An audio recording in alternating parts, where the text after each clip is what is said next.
A 200-year-old cemetery that was overgrown from decades of neglect is uncovered by a local man.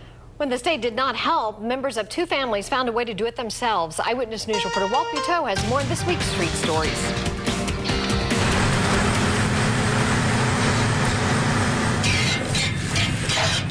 Beyond the rusted plow, a Rhode Island founding father and farmer is resting forever.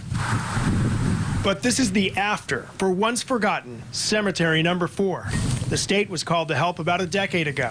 And the person that he spoke with said, well, we just don't have the money. I don't think that's much of an excuse not to preserve history. It was a disaster. It was tangled with choke cherry trees, hadn't been taken care of in years. Until his father got involved.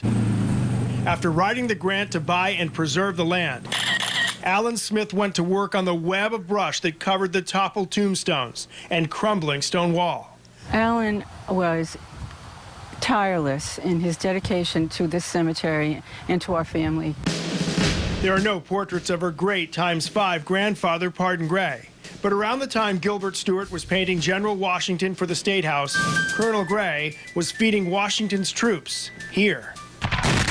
Washington came to visit, Lafayette came to visit. Gray's descendants discovered their connection while Smith, at times on his hands and knees, was reclaiming the plot. It gave me shivers when I first found it, and to realize, you know, your roots are so embedded. He knows we're here, you know, doing this for him.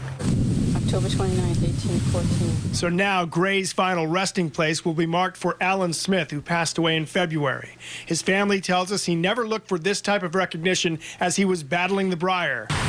But now his name will stand right alongside the history he uncovered. His exact words were he just doesn't want to see this ever get neglected. It's a matter of respect, too. I think they deserve to be taken care of. And we're all involved. And we're going to pick up the ball Absolutely. Now that he's not here and do it for him. This Rhode Island history lesson comes to life once a year on Country Day at Pardon Gray. We'll tell you about that online at WPRI.com when you search Street Stories. In Tiverton, Walt Buteau, Eyewitness News.